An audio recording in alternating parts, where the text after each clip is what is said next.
fostering and safeguarding the dignity of every human person so that obstacles past and present will not prevail to undermine respect for every person.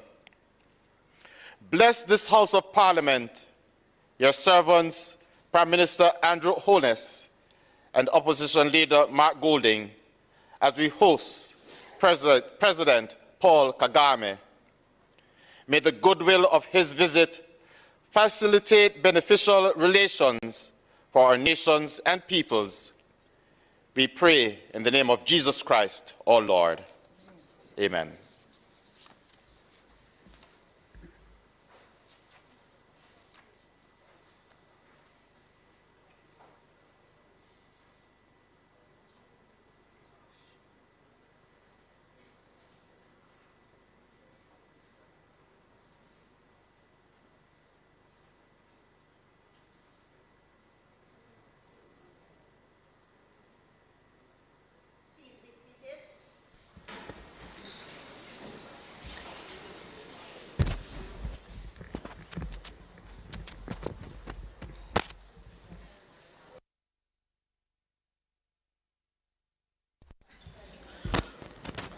Madam Speaker, I beg to move the following resolution.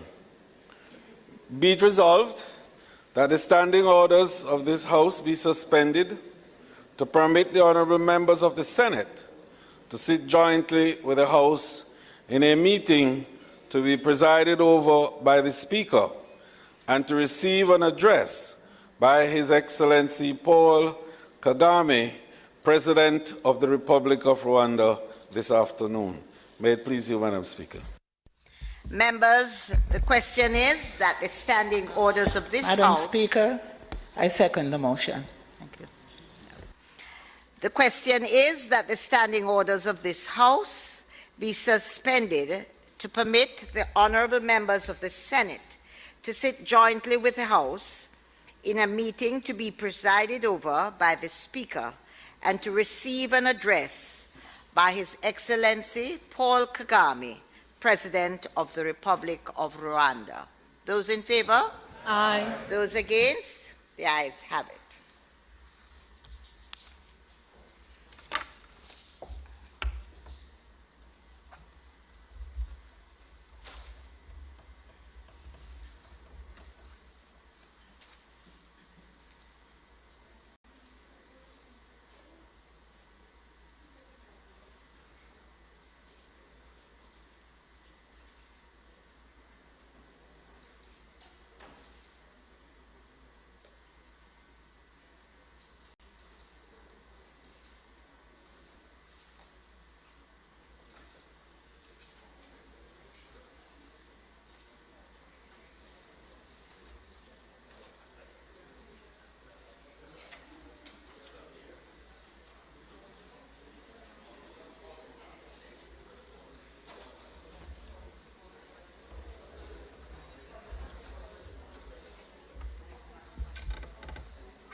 His Excellency Paul Kagame, President of the Republic of Rwanda, parliamentarians all, distinguished guests.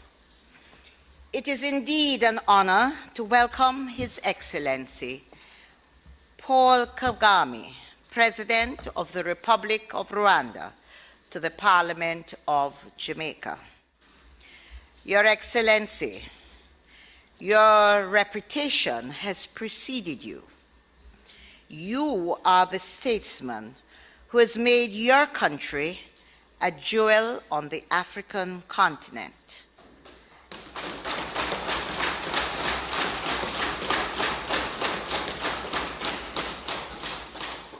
A man who has used his presidency to champion gender equality, to improve access to education for the children of Rwanda. A man with the vision to oversee the digital transformation of the Rwandan society. It is truly a pleasure, sir, to have you with us today, and we look forward to your address.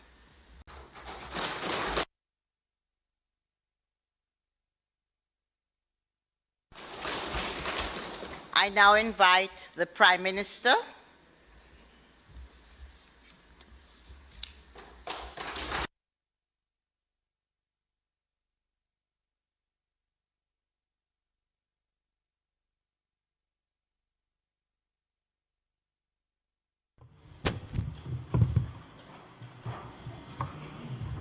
His Excellency Paul Kagame, President of the Republic of Rwanda, the Honorable Marissa Dalrymple-Filbert, Speaker of the House of Representatives, Senator the Honorable Tom Tavares Finson, President of the Senate, parliamentarians, all members of the diplomatic corps, distinguished guests, ladies and gentlemen.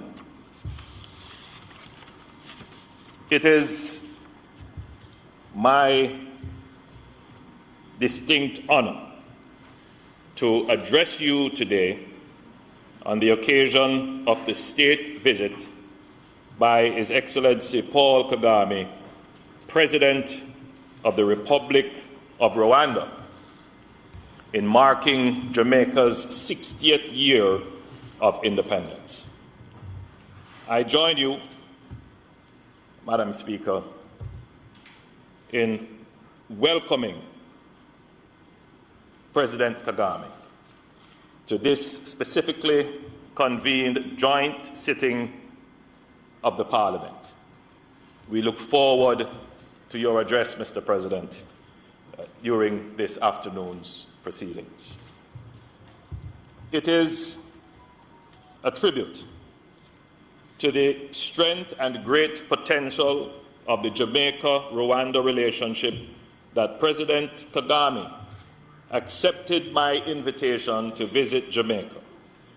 In doing so, he has the distinction of being the first Rwandan head of state to visit our country, and we therefore trust that his time with us will be a memorable one.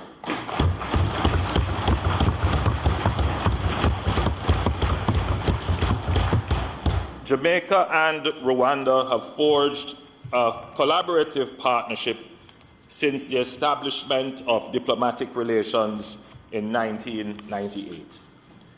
We have been able to accomplish this, particularly in those international bodies in which we share common membership, and where we have been able to converge on several matters of critical importance, such as climate change. As we both have common interests in forging stronger regional relations, we have also been able to work in those spaces to build a stronger alliance, especially between CARICOM and the African Union, with which we have a special and natural bond. Mr. President, we welcome your visit at this time as a great opportunity to deepen our collaboration at the bilateral level and maximize our level of engagement. Indeed, the Jamaica-Rwanda relationship is one of kinship, and so we hope to continue to deepen our friendship in keeping with my administration's goal to strengthen engagement with the African continent.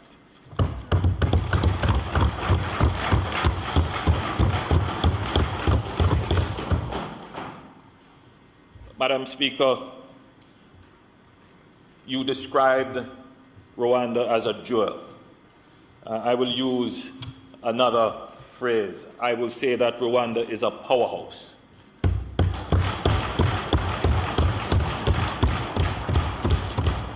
A powerhouse of socio-economic development and advancement. And like Jamaica, has a level of influence and impact which far surpasses its geographical size.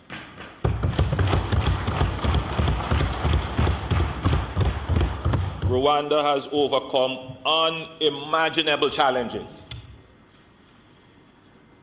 and it now embraces its rightful place in regional and global leadership.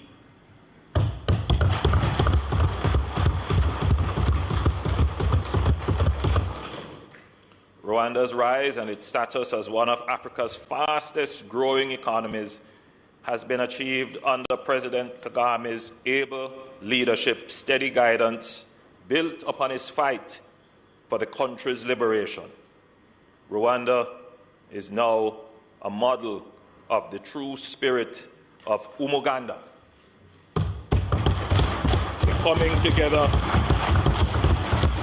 in a common purpose to achieve an outcome.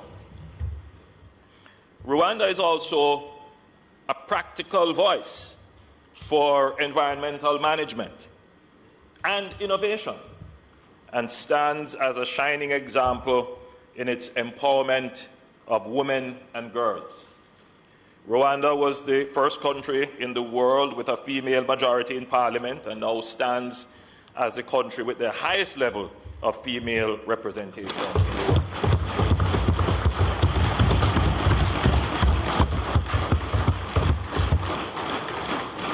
Even as we strive to attain the figures that you currently enjoy, Mr. President, which is approximately 61%, we are pleased that we nonetheless presently have the highest ever proportion of female representation in the Jamaican Parliament.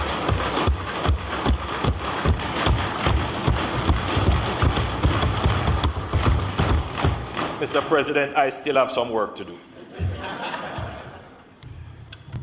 We congratulate and admire Rwanda for its many milestone achievements over the past 28 years, and we believe that there is much for us to share and learn from each other.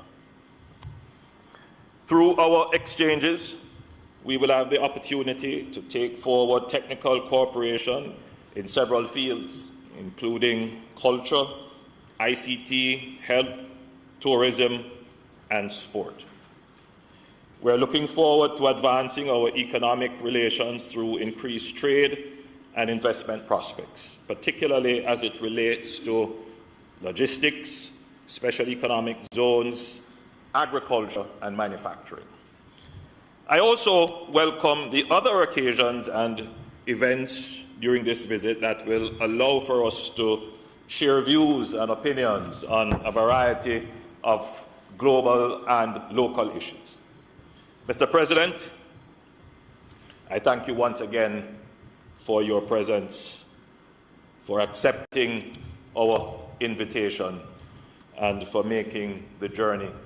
I know, Mr. President, you had a very busy schedule, flying directly from the continent after having a long meeting in the Democratic Republic of the Congo. Mr. President, we warmly welcome you, and we are happy to have you.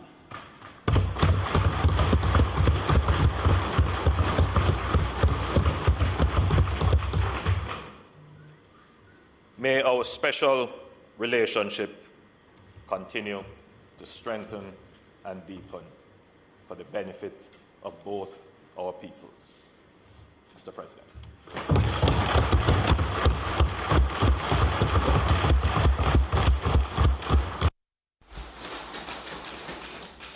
I now invite the Leader of the Opposition, Mr. Mark Golding.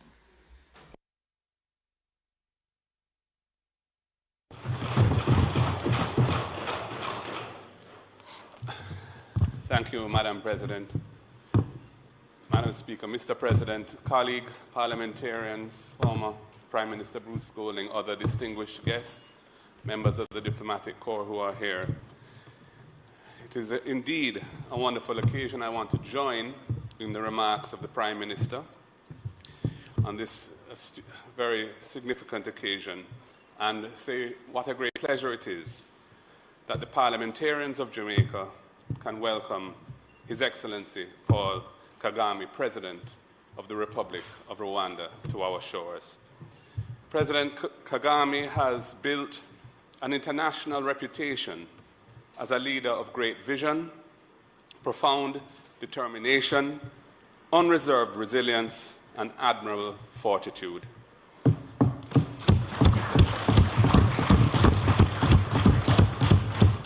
His ascendance to the leadership of his country in 2000 ushered in the birth of a new and renewed Rwanda. He has led the people of his country out of the social and economic turmoil of their internal strife, which, as the Prime Minister said, was an unimaginably difficult situation and tragic situation. President Kagame has implemented major constitutional reforms to establish a governance system capable of delivering on his vision of rapid national development, and he then proceeded to implement his vision to transform the lives of his people. President Kagame's commitment to empowering Rwandans through education and entrepreneurship has yielded tremendous results. The vigorous promotion of investment in information and communication technologies and other sectors of innovation has helped to power his dream of a modern and globally competitive economy for Rwanda. His remarkable success in the implementation of his program of development has resulted in rapid economic growth, which has transformed his country. Indeed, Rwanda has set the standard for the modern development of post-colonial nations.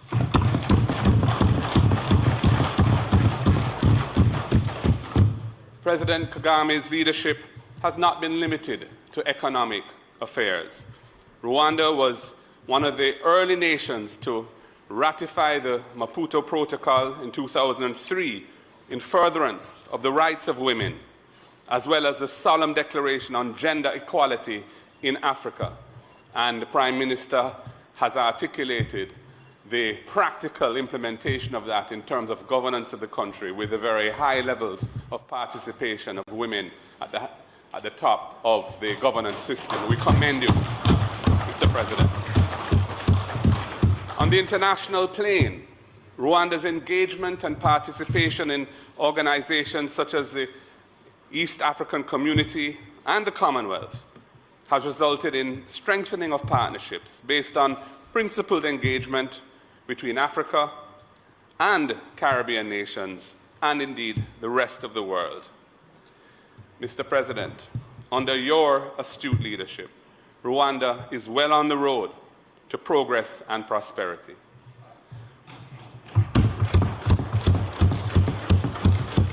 By virtue of your steadfast commitment to achieving greatness for your nation, Rwanda has become a beacon of pride among African nations and among developing countries across the globe. You have made Rwanda a catalyst of promise of an African renaissance, setting the example for how effective leadership can deliver great success for that continent. We acknowledge your invaluable contribution to fostering peace and reconciliation among African nations over the years.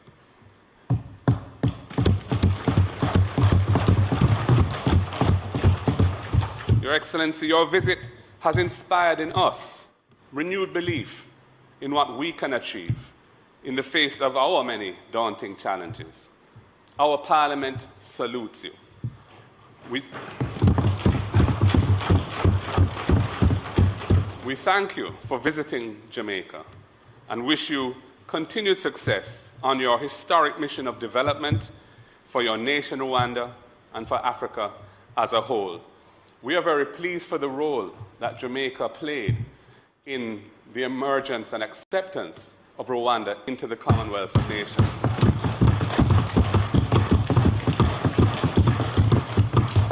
It was a process in which former Prime Minister P.J. Patterson, the Most Honourable P.J. Patterson, played a seminal role, followed up by former Prime Minister Bruce Golding. And we are very pleased that you have now ascended in a relatively short space of time from membership to chairmanship of the Commonwealth. That's a fantastic achievement.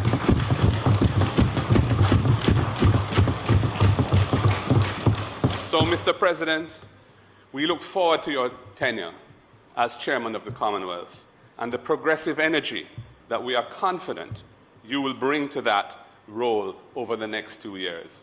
Welcome and thank you for coming.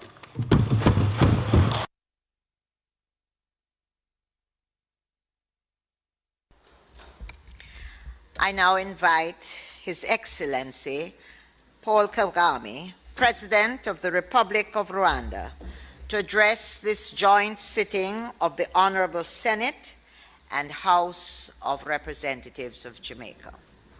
President.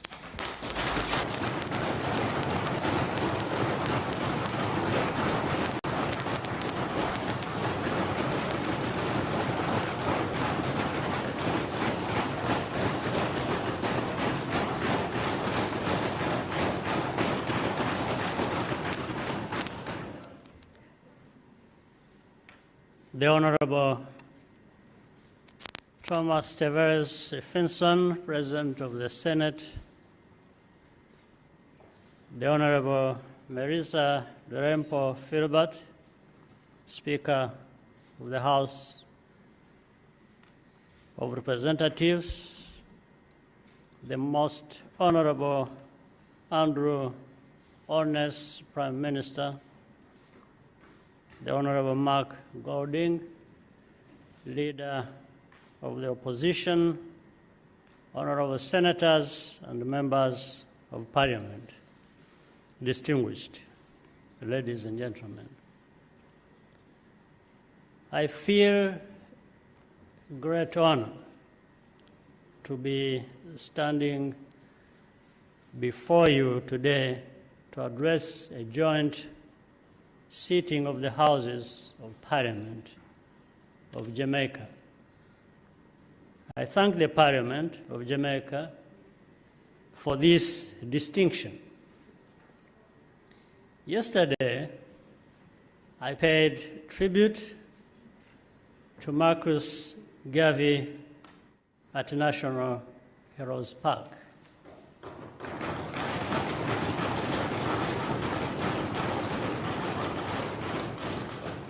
More than 100 years ago, he envisioned a united Africa for the Africans of the world.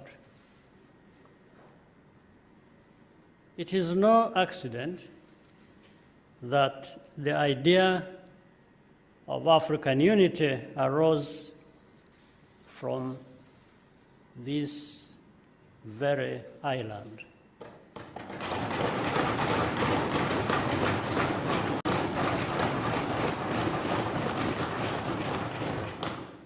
Among the descendants of those who had been forcibly separated from their ancestral homeland, the pain of disunity and contempt was deeply felt. The ideas championed by Garvey and many others on both sides of the Atlantic Ocean reverberated in Africa as well.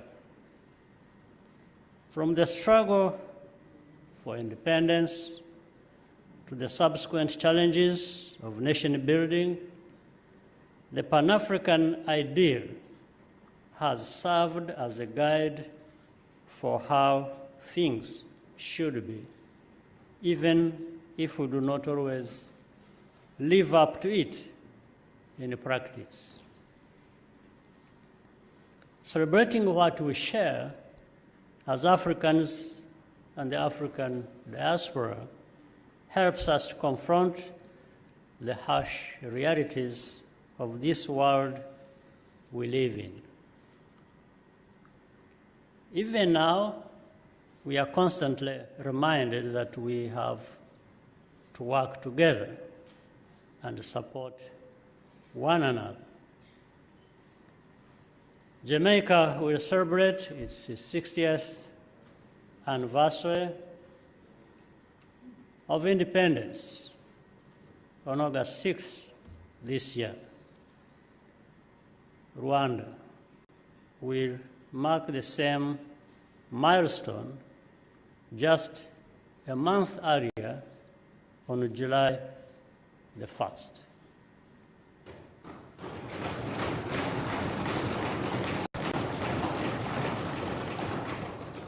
Jamaica has many achievements of which it is rightly proud. On behalf of the government and people of Rwanda, I wish to congratulate you here today. The launch of the Jamaica 60 celebrations last night was a fitting tribute to the enormous progress Jamaica has made. Independence is a date in history, but it is also a mindset. The power of an anniversary comes from the opportunity to remind a new generation of the struggles that came before.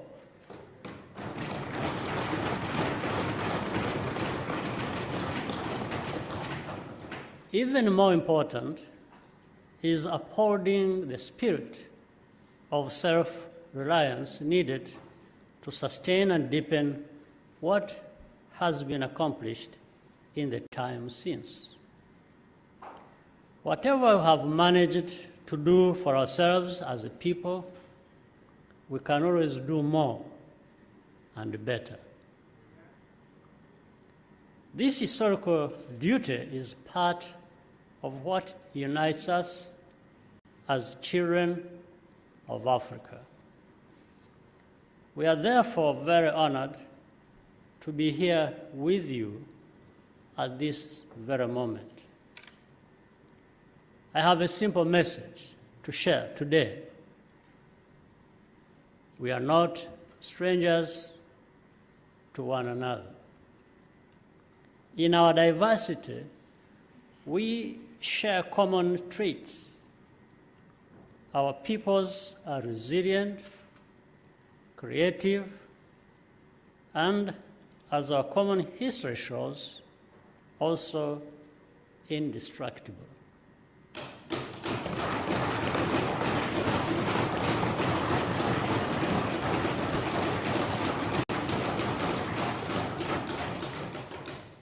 This mutual recognition should have practical, tangible effects.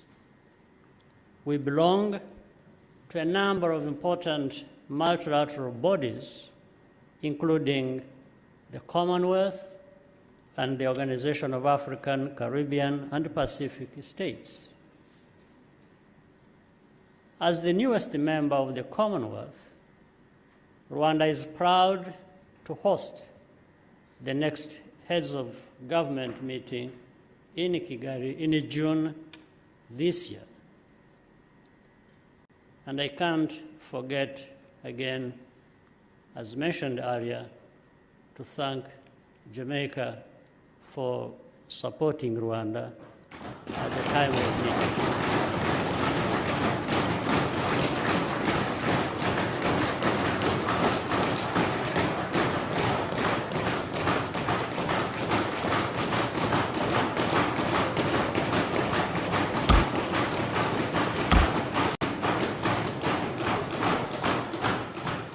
We hope to see strong representation from the Commonwealth, Caribbean.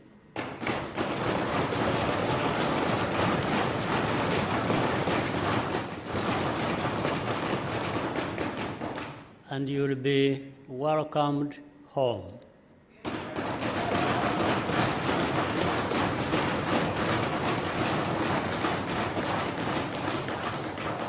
Africa and the Caribbean should work together to advance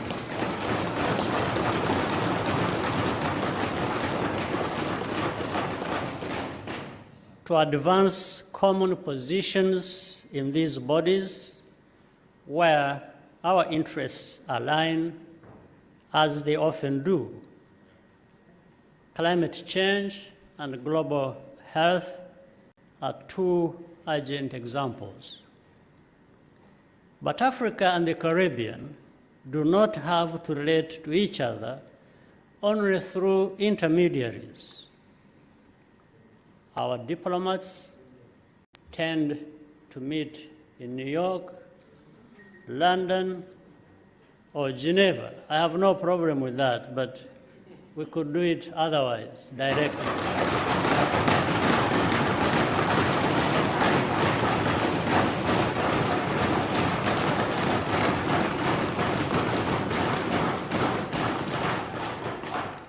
When our young people get to know each other, it is probably at universities, in similar places. We could do a lot more. It is high time for Africa and the Caribbean to work together in a direct and sustainable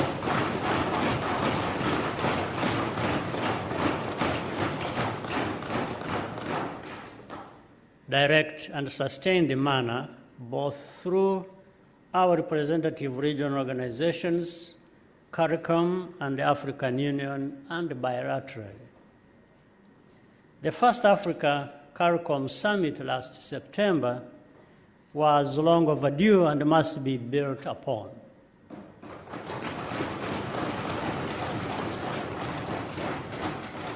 There should also be direct people-to-people exchanges.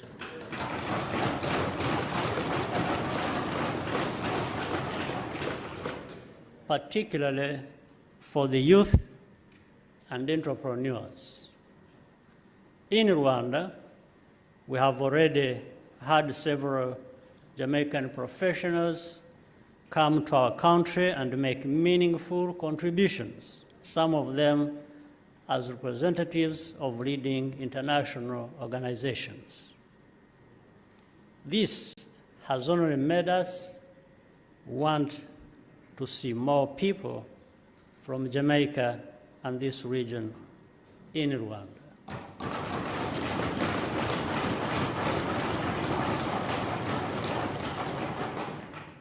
As Rwanda, we are also keen to cooperate with Jamaica much more closely and share experiences in trade and investment, as well as national unity and citizen development.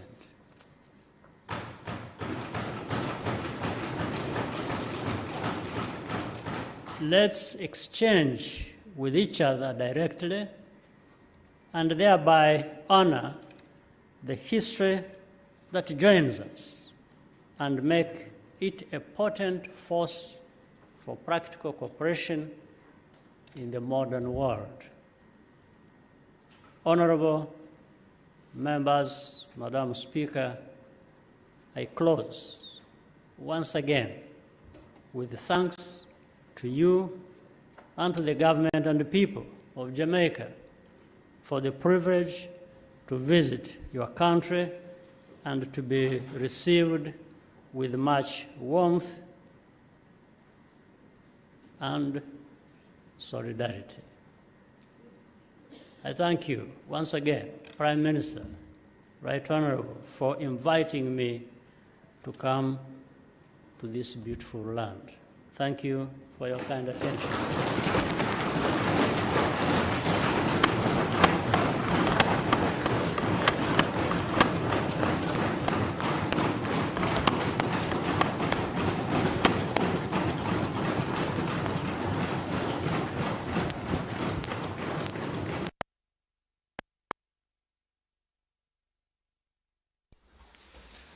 Your Excellency, we eagerly anticipated your address to our Parliament, and we were not disappointed by your gracious words. Thank you very much.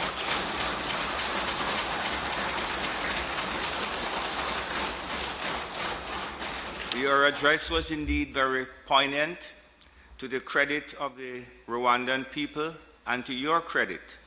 The Rwandan Republic has emerged as a nation focused and intent on developing the economic, social, and political stability characteristic of a modern and prosperous democracy.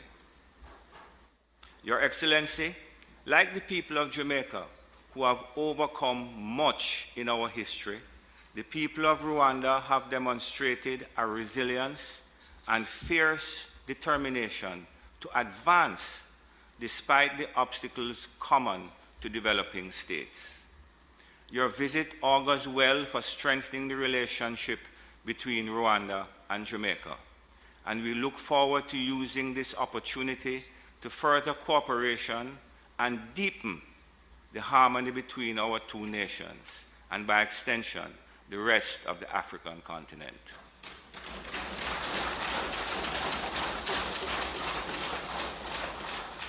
The Republic of Rwanda and other nations of Africa are emerging as global leaders in many different spheres: technology, industry, agriculture, and environmental protection, to name a few. Now is the time for our two countries to work together in the pursuit of peace and understanding. Your Excellency, thank you once again, and it is my sincere hope, indeed the hope of this Parliament, that during your very short stint with us, you are able to glean at least a bit of the flavor of this country.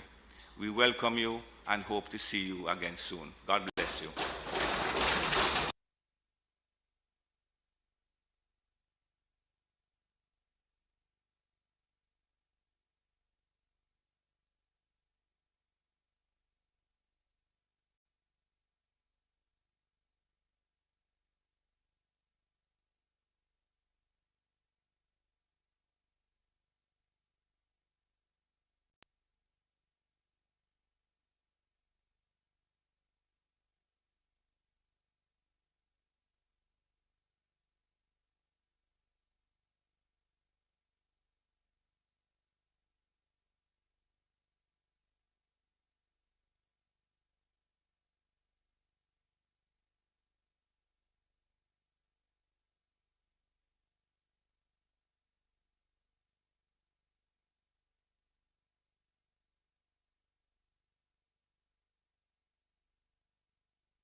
To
call him, but I can't reach you because there's a young man who's at the All right, okay. She reached out to you. That's Lisa. The speaker.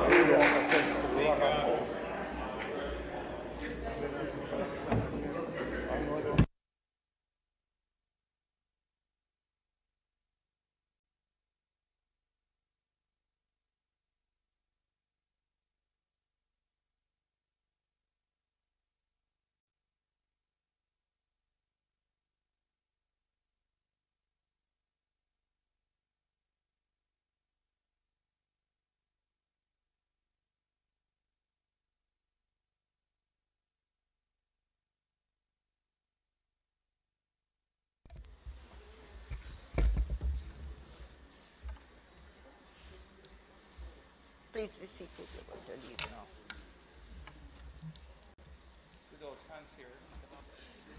Yes, yes, please go.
Resumes its sitting.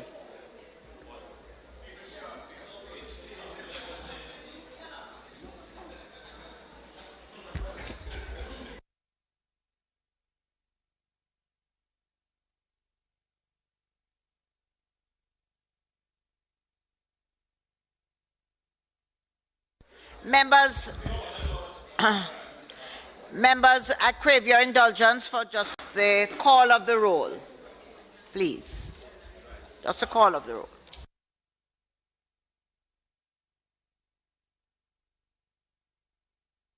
Call of the roll and the announcements are the two items.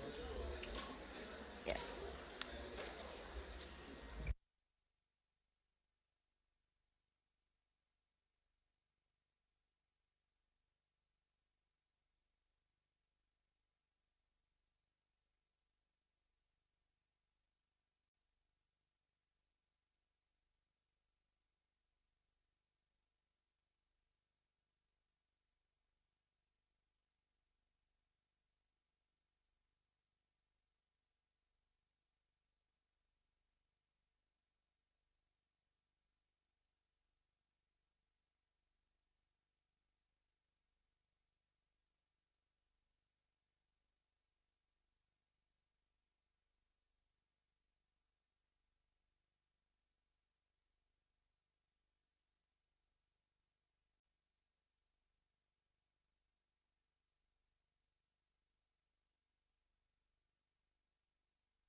Members, crave your indulgence.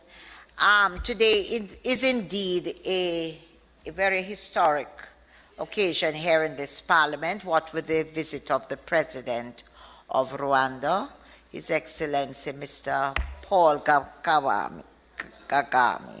However, in addition to that, I would like this Parliament to take notice that today our own Minister of Tourism has been named one of the 50 tourism icons of the world.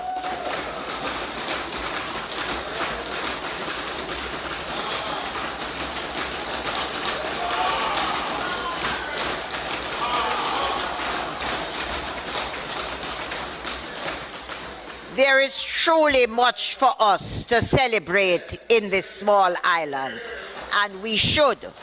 And therefore, I want to crave your indulgence. I think he's the 29th person that has been. And I want to crave your indulgence for a moment. I want to just read briefly. I think it is worth our while to recognize this honor that has been bestowed on our minister. And it says, recognized for his wide-ranging expertise and accomplishments in the political arena, the Honorable Edmund Bartlett has given over 40 years of service to Jamaica, working both in the Senate and in the House of Representatives. Bartlett was first appointed Minister of Tourism in 2007, serving until December 2011. Prior to this appointment, he already had a solid track record of service as an outstanding legislator in central government in both chambers of parliament. While serving in the shadow cabinet following his first stint as tourism minister, he traveled the world forging alliances.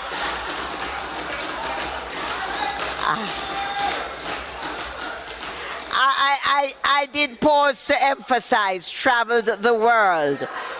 However, he did forge alliances with strategic partners for global initiatives. He returned to the helm of the Ministry of Tourism following his party's victory in Jamaica, February 2016 general elections. As one of the world's leading tourism ministers, Bartlett has represented Jamaica regionally and internationally. He served in many posts, and I'm not going to read all of them. He is presently the chair of the Regional Commission of the Americas since being appointed in May 2019, and the founder and co-chair of the Global Tourism and Resilience Crisis Management Center at the University in Mona. Members, he is the first to serve on the executive of both the public and private sector arms of this prestigious organization. This wealth of experience has made him a much sought-after speaker at tourism-related forums. Bartlett is an ardent proponent of the public-private sector partnerships, which he considers essential to the sustainable development of the tourism industry. These alliances span the various sectors locally and internationally that make up tourism, including transportation, agriculture, and manufacturing. Some of these partnerships have taken the form of foreign direct investment, particularly in the area of accommodation.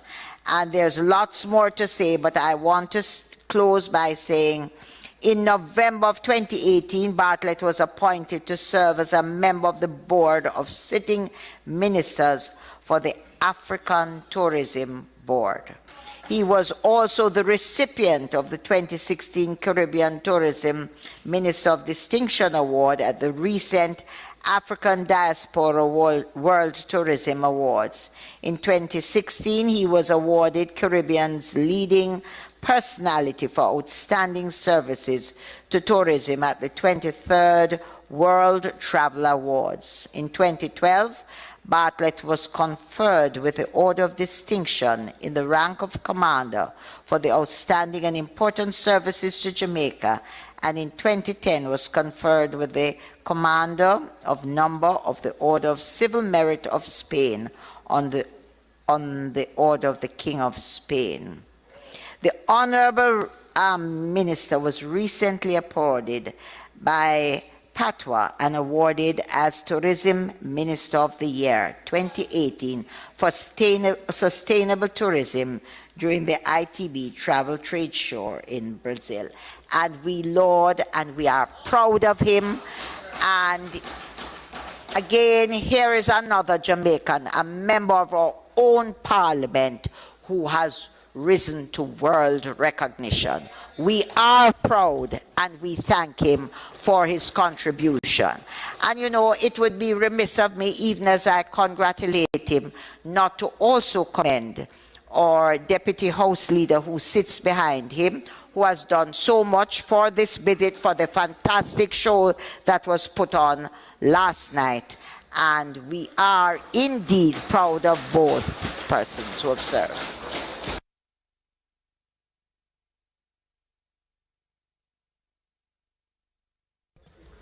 Madam Speaker, it's very difficult to respond to a statement that humble and really bring my own sense of what we have done together in such a sharp focus. I'm not only humbled by it, but I'm also left almost speechless. And that's a hard thing to do. But, Madam Speaker, these accolades have not come to me. They really have come to Jamaica and to the tourism sector, and also to all the partners who have worked so assiduously over the years with us to build this great product of tourism in Jamaica.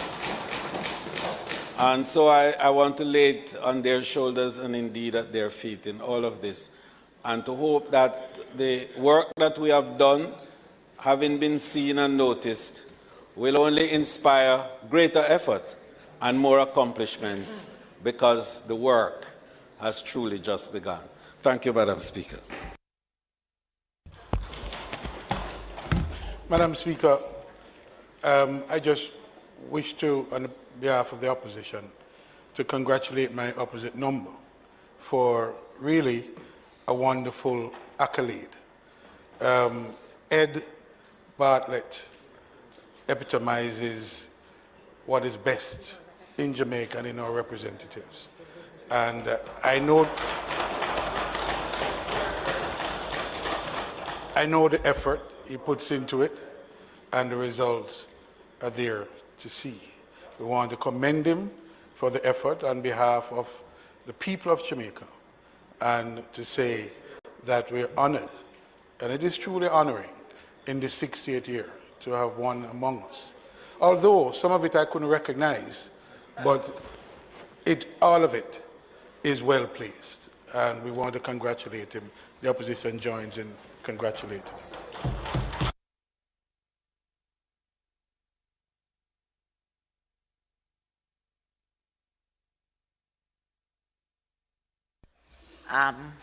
Call of the roll, Ms. Curtis.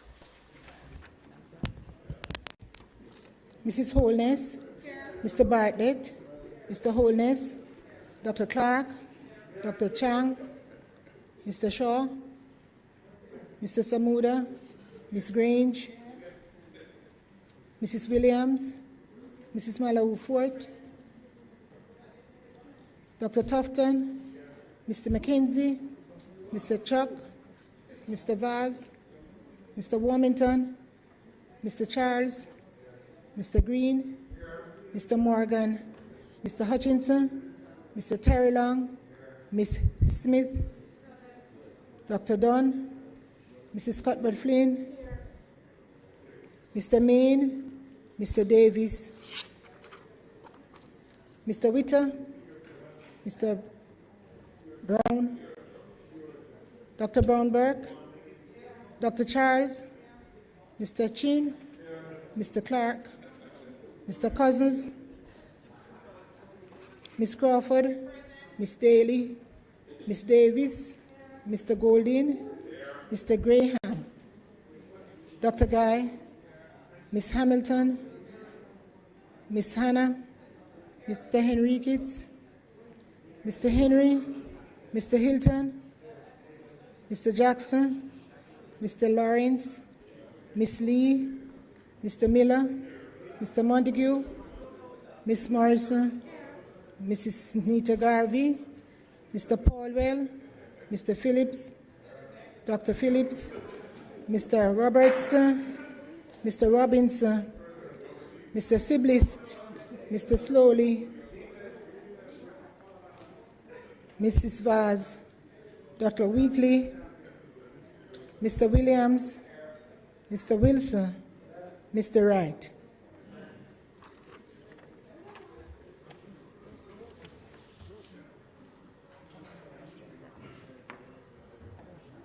There's the other people.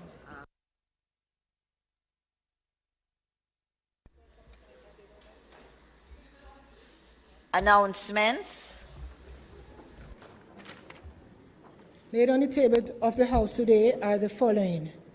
The Nzinga King report dated April 5, 2022 from the Office of the Public Defender. Annual report on audited financial statement of the Ultimate Tire Company Limited for the year 2017-2018. Annual report on audited financial statements of the Maritime Authority of Jamaica for the year 2018-2019. The University of the West Indies Mona Campus Principal's Annual Report for the years 2019-2020 and 2020-2021.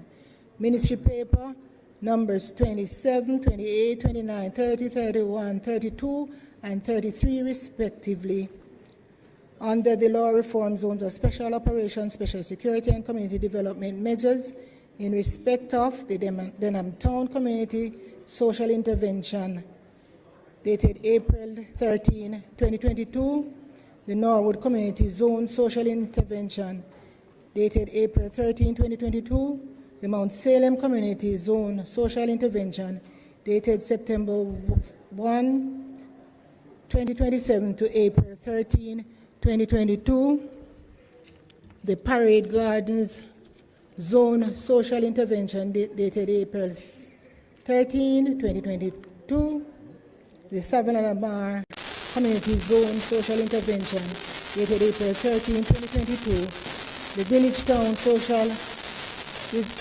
Intervention dated April 13, 2022, and the August Town Community Development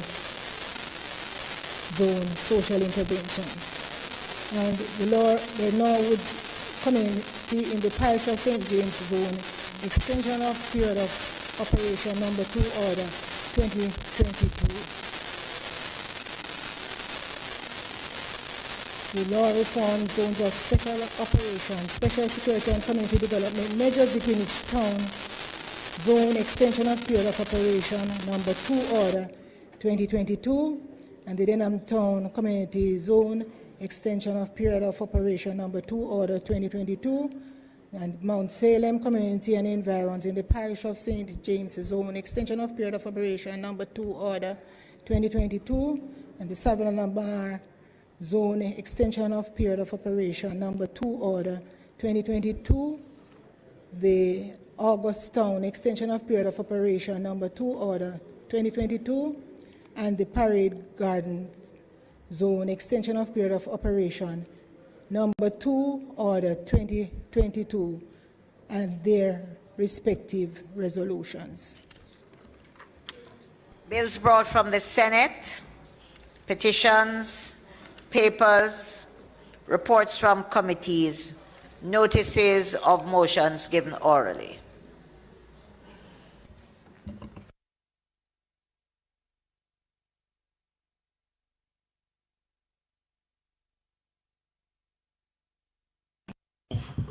The following motions.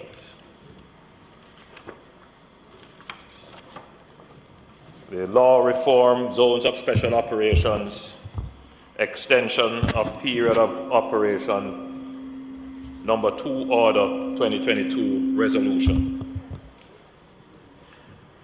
whereas Section 4 of the Law Reform Zones of Special Operations, Special Security and Community Development Measures Act 2017, hereinafter referred to as the Act, provides that the Prime Minister in Council may, by order, declare any geographically defined area within a single continuous boundary in Jamaica as a special zone of operations for a period not exceeding 60 days if there are reasonable grounds to believe that due to rampant criminality, gang warfare, escalating violence, and murder, and the threat to the rule of law and public order, it is necessary so to do.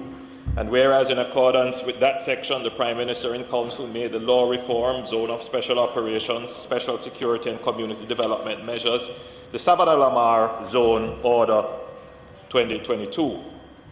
And whereas that order provides that the said zone shall operate for a period of 60 days. And whereas Section 5 of the Act provides that the Prime Minister in Council, after consultation with the Joint Command, may, by order, subject to affirmative resolution of the House of Representatives, extend the said period for such further periods, each not exceeding 60 days. And whereas on the 14th day of April 2022, the Prime Minister in Council made the Law Reform Zone of Special Operations, Special Security and Community Development Measures, the Sabana-Lamar Zone Extension of Period of Operation Number 2 Order 2022. Now therefore be it resolved by this Honourable House as follows. 1. This resolution may be cited as the Law Reform Zones of Special Operations, Special Security and Community Development Measures, the Sabana-Lamar Zone Extension of Period of Operations Number 2 Order 2022 Resolution. And 2. The Law Reform Zones of Special Operations, Special Security and Development Measures, the Sabana-Lamar Zone Extension of Period of Operations Number 2 Order 2022 is hereby affirmed. I tried, but the Law Reform Zones of Special Operations, Special Security and Community Development Measures, the Augustown Zone Extension of Period of Operations Number 2 Order 2022 Resolution. Whereas Section 4 of the Law Reform Zones of Special Operations, Special Security and Community Development Measures Act 2017, hereinafter referred to as the Act, provides that the Prime Minister in Council may, by order, declare any geographically defined area within a single continuous boundary in Jamaica as a zone of special operations for a period not exceeding 60 days if there are reasonable grounds to believe that due to rampant criminality, gang warfare, escalating violence and murder, and the threat to the rule of law and public order, it is necessary so to do. And whereas in accordance with that section, the Prime Minister in Council made the Law Reform Zones of Special Operations, Special Security and Community Development Measures, Augustown Order 2020.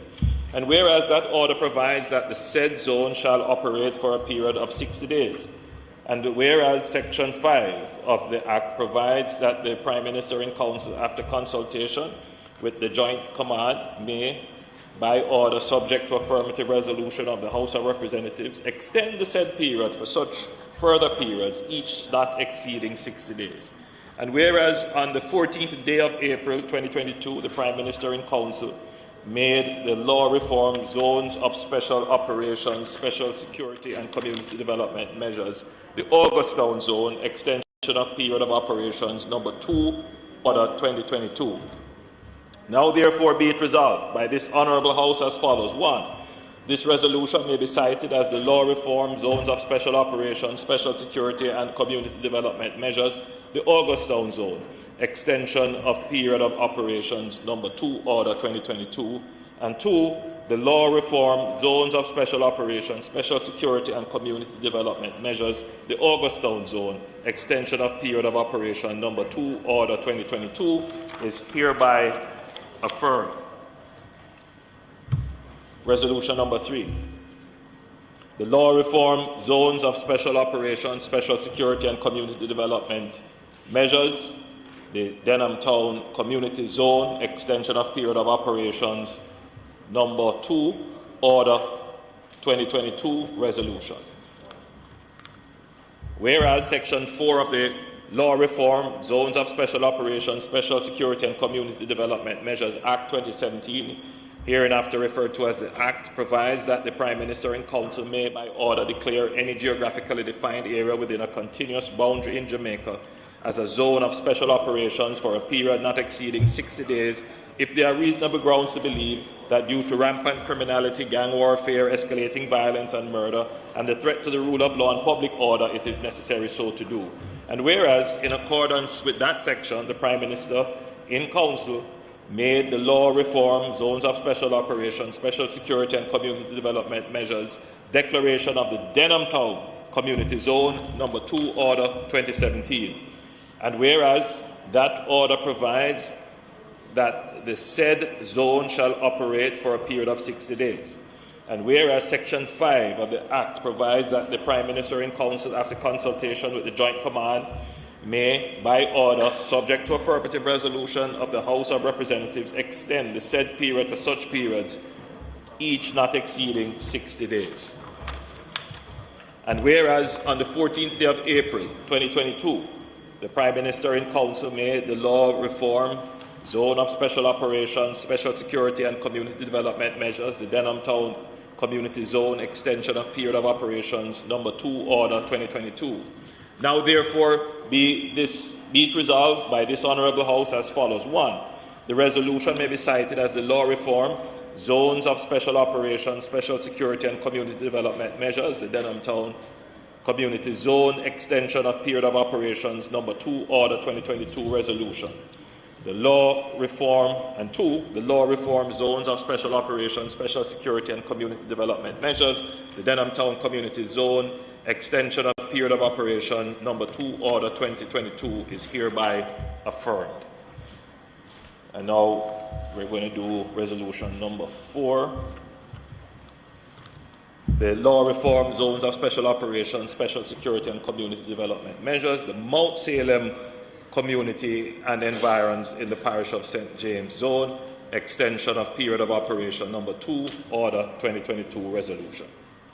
Whereas Section 4 of the Law Reform, Zones of Special Operations, Special Security and Community Development Measures Act 2017, hereinafter referred to as the Act, provides that the Prime Minister and Council may, by order, declare any geographically defined area within a single continuous boundary in Jamaica as a zone of special operations for a period not exceeding 60 days, if there are reasonable grounds to believe that due to rampant criminality, gang warfare, escalating violence and murder, and the threat to the rule of law and public order, it is necessary so to do.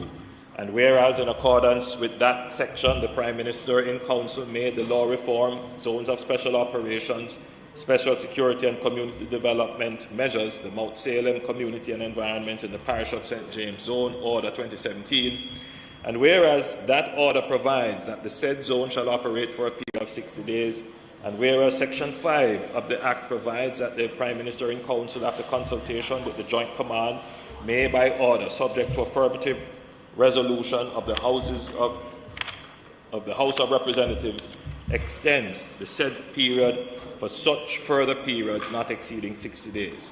And whereas on the 14th day of April 2022, the Prime Minister in Council made the Law Reform, Zones of Special Operations, Special Security and Community Development Measures, the Mount Salem Community Development Zone, Extension of Period of Operation, number 2, Order 2022. Now therefore be it resolved by this Honourable House as follows. 1. This resolution may be cited as the Law Reform, Zone of Special Operations, Special Security and Community Development Measures, the Mount Salem Community and Environs in the Parish of St. James Zone, Extension of Period of Operations, number 2, Order 2022 Resolution. And 2, the Law Reform, Zones of Special Operations, Special Security and Community Development Measures, the Mount Salem Community and Environs in the Parish of St. James Zone, Extension of Period of Operations, number 2, Order 2022, is hereby affirmed. This is now order number 5. The Law Reform, Zones of Special Operations, the Parade Garden Zone Extension of Period of Operations, number 2, Order 2022. Whereas Section 4 of the Zones of Special Operations Act 2017, hereinafter referred to as the Act, provides that the Prime Minister and Council may by order declare any geographically defined area within a single continuous boundary in Jamaica as a zone of special operations for a period not exceeding 60 days if there are reasonable grounds to believe that due to rampant criminality, gang warfare, escalating violence and murder, and the threat to the rule of law and public order, it is necessary so to do. And whereas, in accordance with that section, the Prime Minister and Council made the law reform, special security and community development measures, the Parade Garden Zone Order 2022, and whereas that order provides that the said zone shall operate for a period of 60 days, and whereas Section 5 of the Act provides that the Prime Minister and Council, after consultation with the Joint Command, may by order, subject to affirmative resolution in the House of Representatives, extend the said period for such further periods, each not exceeding 60 days. And whereas on the 14th day of April 2022, the Prime Minister and Council made the law reform, Zones of Special Operations, Special Security and Community Development Measures, the Parade Garden Zones, extension of period of operations, number 2, Order 2022. Now, therefore, be it resolved by this Honourable House as follows. 1. This resolution may be cited as the law reform, Zones of Special Operations, Special Security and Community Development Measures, the Parade Garden Zone, extension of period of operation, number 2, Order 2022 resolution. And 2, the law reform, Zones of Special Operations, Special Security and Community Development Measures, the Parade Garden Zone, extension of period of operation, number 2, Order 2022 is hereby affirmed. We are now at Order number 6. The law reform, Zones of Special Operation, the Norwood community in the parish of St. James Zone, extension of period of operation, number 2, Order 2022. Whereas Section 4 of the Law Reform, Zones of Special Operations, Special Security and Community Development Measures, Act 2017, hereinafter referred to as the Act, provides that the Prime Minister and Council may, by order, declare any geographically defined area within a single continuous boundary in Jamaica as a zone of special operations for a period not exceeding 60 days if there are reasonable grounds to believe that due to rampant criminality, gang warfare, escalating violence and murder, and the threat to the rule of law and public order, it is necessary so to do. And whereas in accordance with that section, the Prime Minister and Council made the law reform, Zones of Special Operations, Special Security and Community Development Measures, Norwood Community, the Parish of St. James Zone, Order 2021.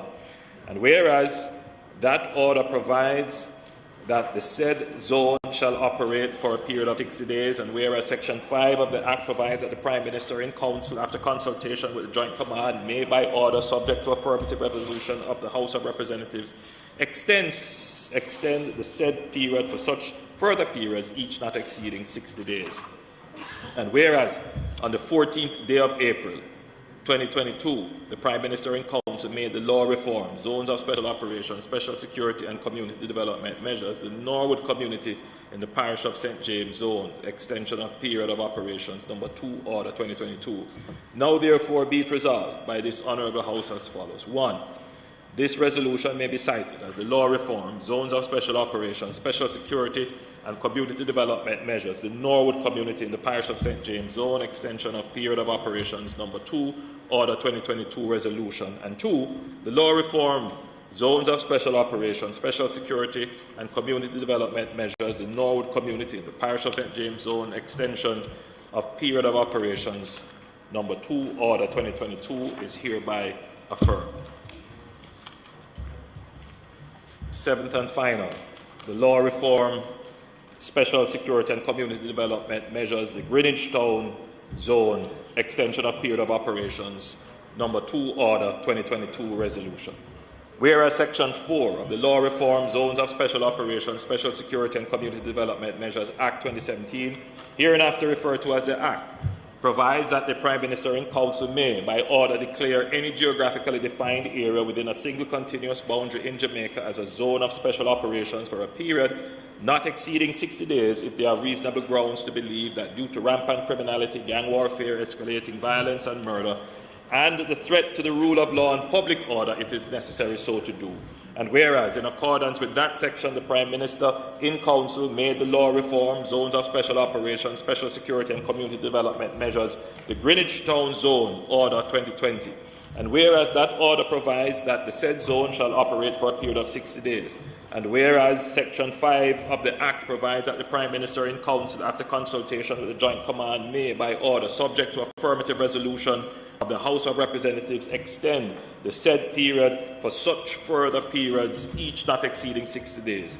And whereas on the 14th day of April 2022, the Prime Minister in Council made the law reform, zones of special operations, special security and community development measures, the Greenwich Town Zone, extension of period of operation number 2, Order 2022. Now, therefore, be it resolved by this Honourable House as follows. 1. This resolution may be cited as the law reform, zones of special operations, special security and community development measures, the Greenwich Town Zone, extension of period of operations number 2, Order 2022 resolution.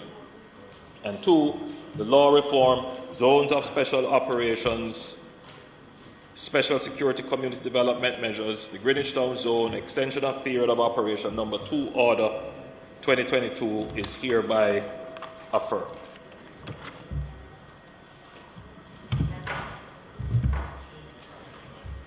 Madam Speaker, I beg to give further notice that at a later stage today, I will move for the suspension of standing orders to enable me to take these resolutions.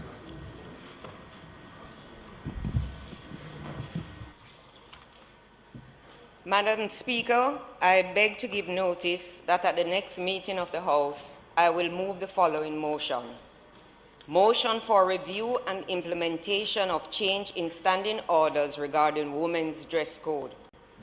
Whereas the standing orders define the code of dress and behavior of members of the House of Representatives, whereas these standing orders are in need of review, given that women now wear pantsuits and also have sleeveless garments accepted in corporate chambers, whereas the change in climate has influenced the change in the style of clothing to keep women cool to safeguard their health, whereas acceptance of sleeveless garments are accepted in public offices and state gatherings, whereas the Parliament has given notice to the Minister of Gender Affairs, having been given the mandate to review the need for this review of dress code some 2 years ago.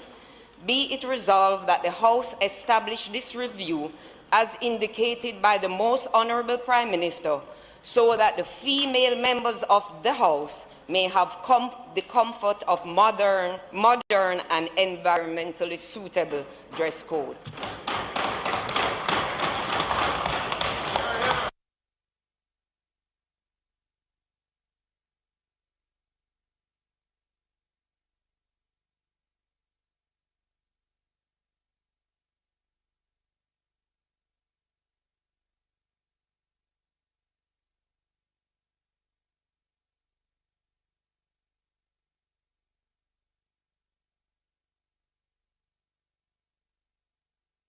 Questions and answers to questions.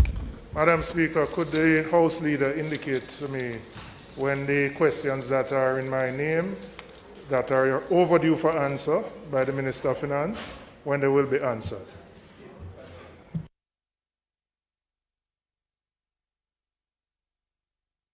Madam Speaker, the nature of the current program of the House, as is understood, being taken essentially by the sectoral debate. In the normal run of things, members would appreciate that questions would then be answered appropriately so as to allow them the latitude and time to, have follow-up questions and so on during the period. So the Minister of Finance has indicated that he will in due course have the answers for those questions, and they will be tabled appropriately, Madam Speaker. May it please you. Madam Speaker, I'm not going to make a big issue, but it can't be that the sectoral debate is a reason why we don't answer questions. And I hope the House Leader is not suggesting that. Madam Speaker, I think the member is being a little disingenuous in the sense that he recognizes the normal flow of activities in the House, and that the real answer to him is that the Minister of Finance has indicated that he will have the answers for him in due course. Motions that may be made at the commencement of public business requiring notice, motions relating to sittings of the House, motions for leave to introduce bills, presentation of bills without leave of the House, first obtained, public business. Madam Speaker, the sole matter for public business today are the motions to be debated now by the Prime Minister with regarding to the ZOZOs. May it please you, Madam Speaker. Prime Minister.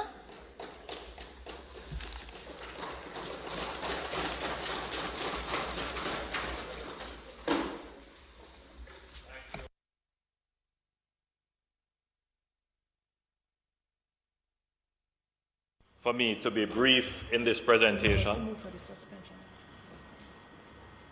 so I will be very expeditious. So, Madam Speaker, I now move for the suspension of the standing orders to enable me to take the resolution, notice of which I gave earlier. Question is that the standing orders be suspended to enable the Prime Minister to take the resolutions, notice of which he gave earlier. Those in favor? Those against? The ayes have it. Thank you, Madam Speaker. And though it is not necessary, but I thank the members who have decided to give me their presence today, which is not a normal parliamentary day, but we took advantage of the sitting so that we could extend the zones of special operations, which were set to expire before the next slated sitting of the House.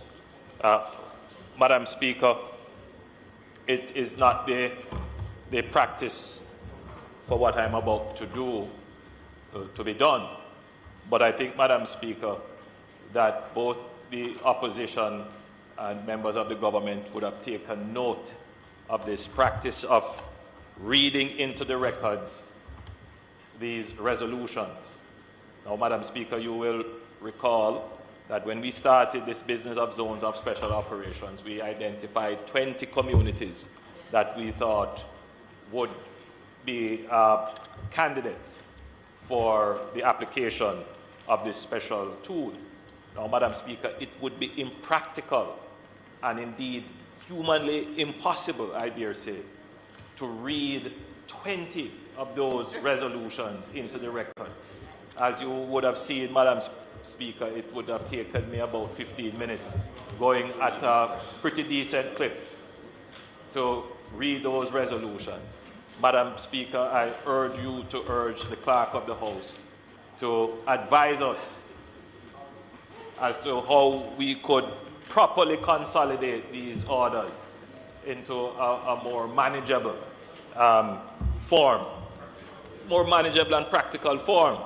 The truth is, Madam Speaker, that we hold on to some conventions which don't make practical sense in our situation, and I think it is not beyond us. It is in this room that the power lies to make the changes. So I urge you, Madam Speaker, with the staff of the Parliament to look at the standing orders which govern how these things are presented and advise the leader of government business and the respective ministers so that we can do the necessary changes so that we are in keeping with what is required by the essence of the law. Thank you for the indulgence in that remark, Madam Speaker.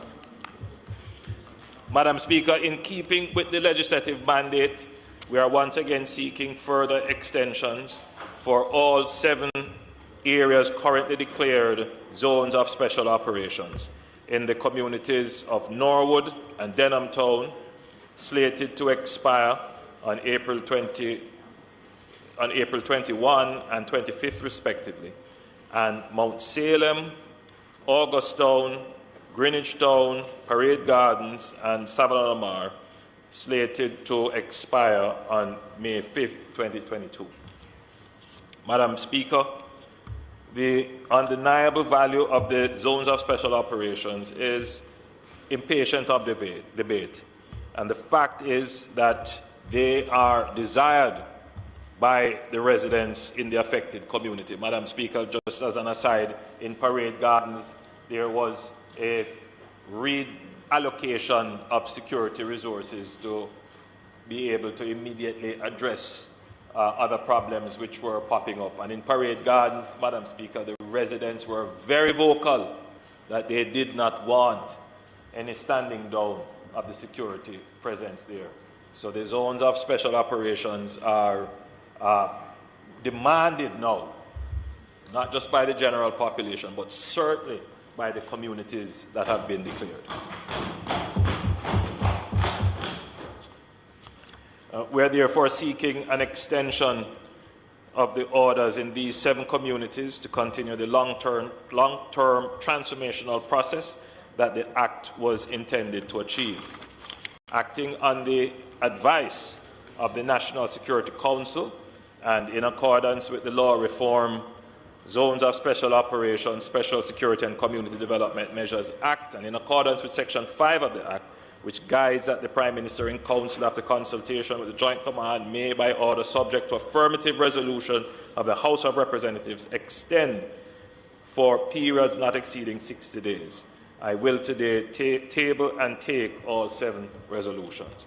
Again, this time will be a necessary enabler for the continuance of the delivery of social services and infrastructural investments, which have already commenced but must be much further realized. And likewise, in accordance with Section 6 of the Act, today an overview of the activities within the zones have been outlined in the ministry paper, which has been distributed to each member. Madam Speaker, the respective zones continue to transition along the clear hole build spectrum. Mount Salem and Denham Town, Jamaica's first and second zone of special operations, will continue in the build phase. Denham Town, Greenwich Town, August Town, and Norwood will continue. Well, I think that's an error, Madam Speaker. So Denham Town is in the build phase, but it is Greenwich Town, August Town, and Norwood will continue in the hold phase, while Parade Gardens and Savannah have now transitioned to the hold phase, meaning that they have now come out of the clear phase and they have just started in the hold phase. Madam Speaker, the outlook for these communities is promising, and we can report that there have been major reductions in murder and serious crimes in these 7 communities since their respective periods of declaration. In fact, since the respective periods of declarations, as of the 11th of April 2022, Parade Gardens and Savannah have recorded no murders or shootings.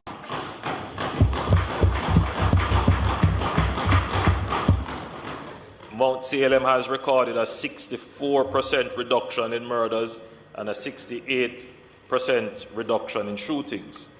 Denham Town has recorded a reduction of 26% in murders and 44% in shootings. Greenwich Town has recorded a reduction of 22% in murders and 27% in shootings. August Town has recorded a 53% reduction in murders and a 71% reduction in shootings. And Norwood has recorded an 83% reduction in murders and a 100% reduction in shootings. Madam Speaker, were it not for a recent event in Norwood, it would have been 100%. The partnership in these communities has been historic and impactful and will continue to be encouraged as a necessity in safeguarding against a return to pre-zone declaration states. In this regard, the ongoing efforts at community engagement and strengthening community-based organizations and structures that will be able to sustain the gains achieved are critical. Madam Speaker, While we recognize the significant gains that are being made through the pursuit of diverse strategies and tools island-wide, the reality still remains that the perceptible impact of serious crimes, such as the recent spate of drive-by shootings and incidents involving motorcycles, continue to be disconcerting. And though the zones of special operations were meant to provide special emphasis on particular communities, the government's response continues to also provide for those other areas affected by crime. For this reason, it is especially important that this platform be used to reassure all Jamaicans that the government remains committed to pursuing those measures and strategies that will establish stability and long-lasting transformational results in Jamaica's most vulnerable communities. Madam Speaker, we will continue to use the laws, establishments and resources to improve citizen security and public safety, thereby preserving and enhancing the quality of life for all Jamaicans and creating new foundations for long-term prosperity and peace.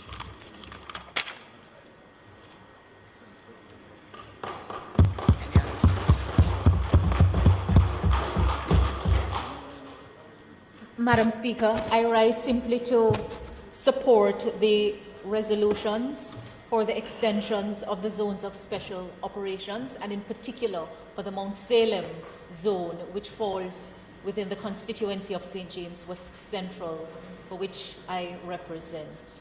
Madam Speaker, the work that is taking place is good work and needs to be continued. Thank you. Very well.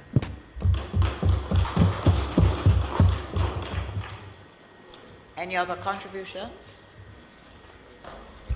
Madam Speaker, the opposition has no opposition. A good one.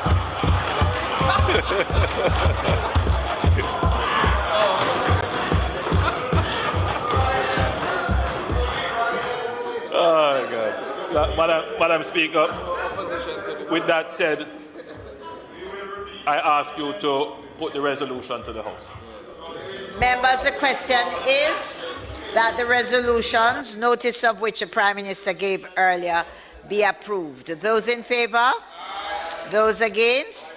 The ayes have it. Resolutions have been approved. Madam Speaker, it's not intended to do any further business for the day. But permit me to thank the members for staying for this extraordinary sitting as it is, and to thank them for their indulgence and participation in this resolution that the Prime Minister so ably moved. Madam Speaker, I would invite you to adjourn the House for a date to be fixed. May it please you, Madam Speaker. Members, the question is that the House do adjourn for a date to be fixed. Those in favour? Those against? The ayes have it. This House is now adjourned. And may I use this opportunity to wish us all a blessed and peaceful Easter.